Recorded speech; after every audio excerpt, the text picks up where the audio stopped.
বন্ধুরা, শুভ দুপুর। নিয়তির রান্নাঘরে আপনাদের স্বাগত। আজকে আমি বানাবো শোলা কচু দিয়ে শুটকি মাছ। এটা লোটে শুটকি মাছ দিয়ে করছি আমি শোলা কচুটা। প্রথমে কড়াইতে তেল দিয়ে আমি লোটে শুটকি মাছগুলোকে ভেজে নেব।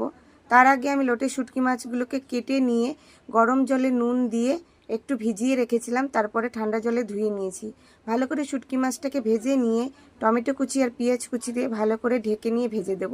দেখুন ভালো করে ভাজা হয়ে গেছে। কিছু মশলা দেব, কাঁচা লঙ্কা, রসুন বাটা, শুকনো লঙ্কা গুঁড়ো, হলুদ গুঁড়ো, জিরের গুঁড়ো, স্বাদ মতো নুন দিয়েছি। একটু ঝালঝাল করবো, ঝালঝালই ভালো লাগে।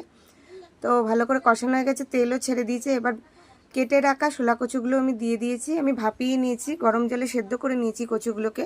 ভালো করে কষিয়ে নেব ঢেকে নেড়ে চেড়ে।